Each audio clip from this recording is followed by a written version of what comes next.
Number ચોથા તરફ આપણે આગળ વધીએ. આપેલ આકૃતિમાં ખૂણો DBC બરાબર 70 તથા કિરણ BP એ ખૂણો DBA નો દ્વિભાજક છે. જો PBC અને વિપરીત હોય તો આપણે શોધવાનું છે. ચલો જોઈએ. તો સૌથી પહેલા જે આકૃતિ આપણે દોરેલી છે, તમારે શું ગોતવાનું છે? PB અને PBC. તો PBC એટલે આખો ખૂણો ગોતવાનો છે અને PB આખો ગોતવાનો છે. રેડી? તો સૌથી પહેલા જો અહીં તમને BP શું છે? મતલબ BP આ બંનેનો લંબ દ્વિભાજક છે. તો તેથી DBC નો લંબ દ્વિભાજક થયો. તો PBA મતલબ PBA અને બીજો ખૂણો કયો? PBD. બંને કેવા થાય? મતલબ આટલો ખૂણો છે તો એ બંને બરાબર આપણે શું ધારી લીધું? x ધારી લીધા. તેથી આની બરાબર x ને આની બરાબર x. તેથી અહીં જોઈ શકો તમે ABD બરાબર શું થાય? તો PBA PBD. મતલબ આનું માપે x ને આનું માપે x. કેટલા થયા? 2x. હવે માની લો કે ABD DBC બંને કેવા છે? રેખિક જોડના ખૂણા. કેમ કે આ 180 નો ખૂણો બને. તો માની લો કે બંનેનું માપ 180 થયું. હવે આનું માપ તો 70 આપેલું હતું ને આનું 2x. હવે 70 ને સામે લઈ લો એટલે 110 આવશે અને 2 વડે ભાગો એટલે કેટલા આવ્યા? 55 આવ્યા.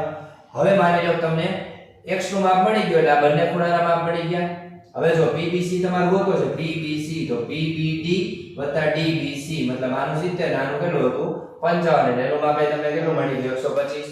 હવે માની લો કે તમને એમ કીધું હોય કે PBD ના વિપરીત કોણ ગોતો. તો વિપરીત કોણમાં કઈ નહીં કરવાનું. PBD નું માપ કેટલું હતું? તો ચલો આ જોઈએ આપણે PBD એટલે કે આનું માપ કેટલું છે? 55 છે. તો બીજું કઈ નથી કરવાનું. વિપરીત કોણ કે એટલે 360 માંથી 55 બાદ કરી દેવાના એટલે કેટલા મળ્યા? 305. સમજાણો?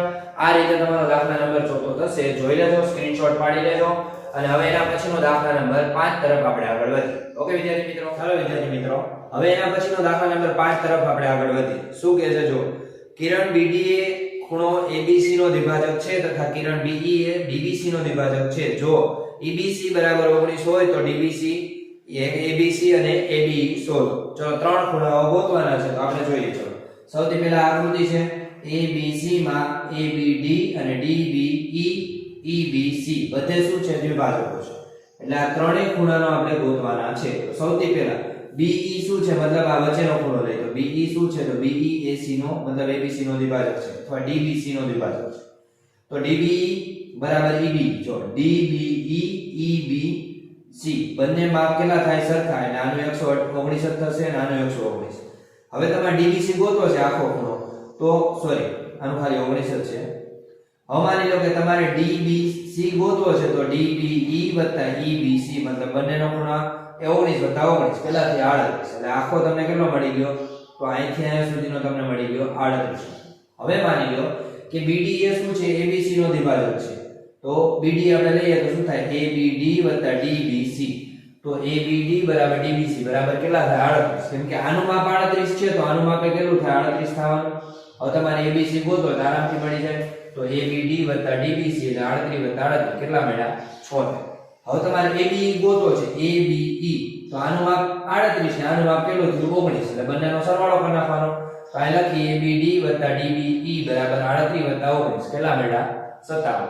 આ રીતે તમારો દાખલા નંબર 5મો થશે. હવે દાખલા નંબર 6 તરફ આપણે આગળ વધીએ. ઓકે વિદ્યાર્થી મિત્રો, હવે આપણે દાખલા નંબર 6 તરફ આગળ વધીએ. તો દાખલા નંબર 6 માં શું કહે છે? તો આપણે એની વાત કરી જોઈએ. ઓકે, તો ચલો આપેલા આકૃતિમાં કિરણ OS એ POQ પર છે અને કિરણ OR અને કિરણ OT એ અનુક્રમે POS અને SOQ ના કોણ દ્વિભાજક છે. તો POS બરાબર x હોય તો ROT ગોતો. ચલો આ આકૃતિ ગોતી છે. આપણે શું ગોતવાનું છે? તો ROT મતલબ આપણે આટલો ભાગ ગોતવાનો છે. તો એ ગોતવા માટે સૌથી પહેલા શું કરવાનું? તો આપણને P મતલબ POS બરાબર એ ધારી લીધા આપણે કે માની લો કે ધારો કે POS બરાબર x છે અને ROT ગોતવાના છે. તો POX બરાબર x. તેથી POS મતલબ POS SOQ બંને કેવા થાય? 180 થાય. કેવા? રેખિક જોડના ખૂણા. તેથી આનું માપ x આપ્યું હતું તો SOQ બરાબર 180 થયા. x ને સામે લઈ લ્યો એટલે SOQ બરાબર 180 - x. હવે માની લો SOT મતલબ SOT છે એ કોનો દ્વિભાજક છે? SOQ નો દ્વિભાજક છે. તો આપણે લખી કે SOQ ના અડધા કરો એટલે તમને આ માપ મળે. તો એના ભાગ્યા 2 કર્યા. તો SOT બરાબર 180 - x ભાગ્યા 2. હવે 180 ના છેદમાં 2 ગણાય અને x ના છેદમાં 2 ગણાય. એટલે આ બંનેને ઉડાડે એટલે કેટલા આવ્યા? 90. અને આ શું આવ્યા? 90 - x ના છેદમાં 2. આ તમને SOT મળ્યા. હવે ROS ગોતવા છે. ROS કોના અડધા થાય? તો POS ના થાય. તો POS એટલે કે x ભાગ્યા 2 થયા. હવે આપણે બંને ROT ગોતવા છે, ROT. તો કઈ રીતે મળે? તો ROS + SOT. તો બંનેનો સરવાળો કરો. આનું માપ x ના છેદમાં 2 અને આનું 90 - x ના છેદમાં 2. હવે પ્લસ માઈનસ માઈનસ નીકળી ગયા એટલે જવાબ શું આવે તમારો 90. રેડી? આ તમને ROT મળી ગયા છે. આ તમારો દાખલો પૂર્ણ થાય છે. દાખલા નંબર 7 જો આ 7 ની આકૃતિ છે. xy છે, એમાં એક સમાંતર રેખાઓ દોરી છે, એક લંબ છે. ઓકે, હવે તમારે શું ગોતવાનું છે દાખલા નંબર 7 માં? તો આપેલ આકૃતિમાં રેખા xy અને MN O બિંદુમાં છેદે છે. જો POY = 90 હોય તો AB જેમ 2/3 હોય તો C ગોતો. રેડી? હા વેચી છે. જો મતલબ આપણે આ C ગોતવાનો છે. તો કઈ રીતે મળે? તો સૌથી પહેલા POY મતલબ POY એટલે કે આ કેટલાનો ખૂણો બન્યો? 90 નો. તેથી POY POX આખો ખૂણો કેટલાનો થાય? 180 નો થાય. એટલે આનું 90 હોય તો આનું કેટલું થાય? 90. એટલે તમને આ ખૂણો કેટલાનો મળી ગયો? 90 કાટખૂણો. હવે માની લો કે POX ક્યાં છે? તો PO મતલબ આયા છે.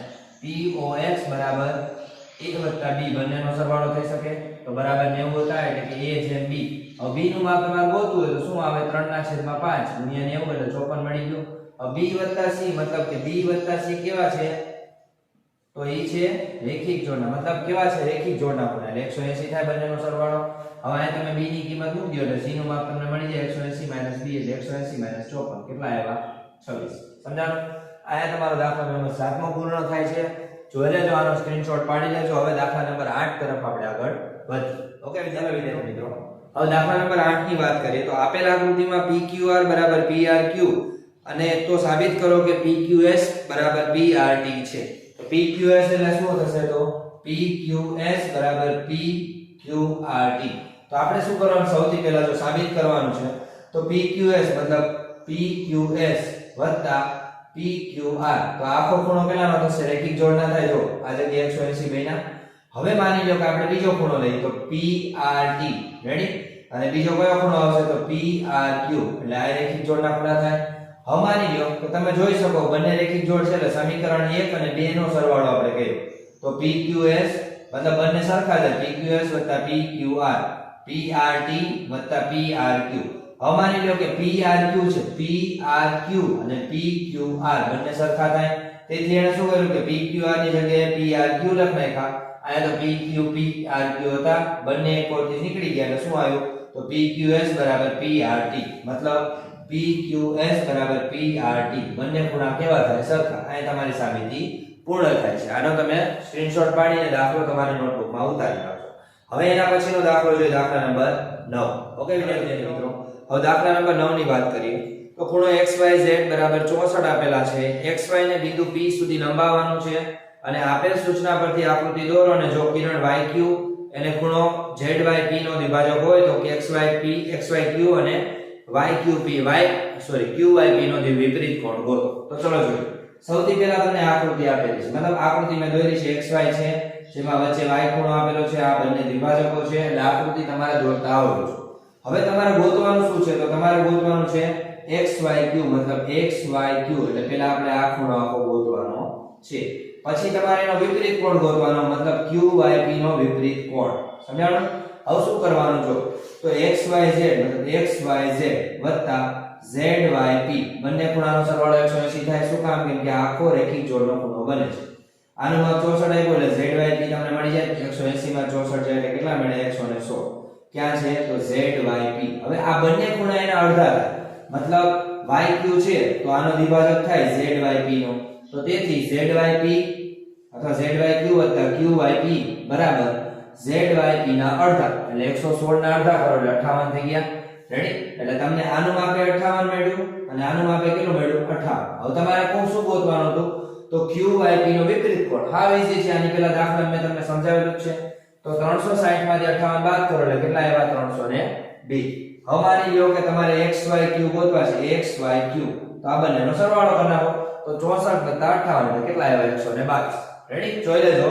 આ તમારો દાખલા નંબર 9 પૂર્ણ થાય છે. હવે દાખલા નંબર 10 તરફ આગળ વધીએ. ઓકે વિદ્યાર્થી, દાખલા નંબર 10 તરફ આપણે આગળ વધીએ. ઓકે, આપેલ આકૃતિમાં જો PQ સમાંતર RS અને ખૂણો MKXQ = 135 હોય અને MR = 40 હોય તો KXY શોધો. જો આપણે આકૃતિ દોરેલી છે PQ સમાંતર છે RS જેની અંદર x અને y વચ્ચે આપેલા હતા ને m આપેલા હતા.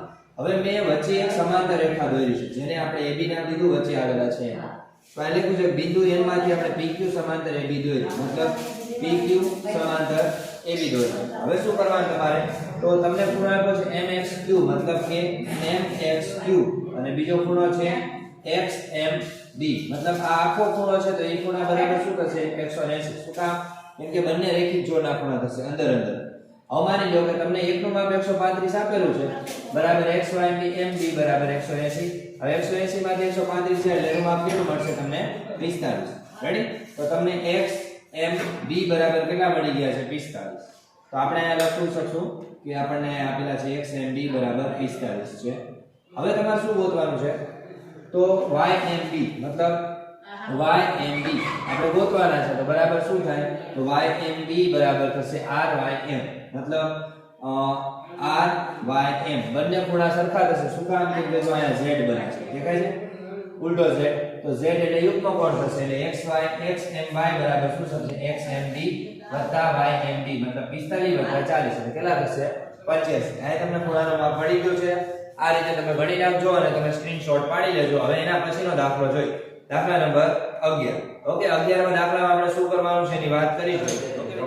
હવે 11મા નંબરનો દાખલો જોઈએ. તો ચલો 11મા નંબરના દાખલામાં શું કહે છે કે આપેલ આકૃતિમાં AB સમાંતર CD છે અને EF લંબ CD છે અને GED બરાબર 126 છે અને AGE અને GEF અને FGE શોધો. તો ચલો આપણે આ ગોતવાનું છે ત્રણ વસ્તુ. કેમ મળશે, તો પહેલા આકૃતિ દોર નાખી. ઓકે, હવે આની અંદર તમે જોઈ શકો તો GED મતલબ G E અને D આખો ખૂણો કેટલાનો થશે 126 નો. શું કામ? કેમ કે આ તો 90 આપેલા જ છે.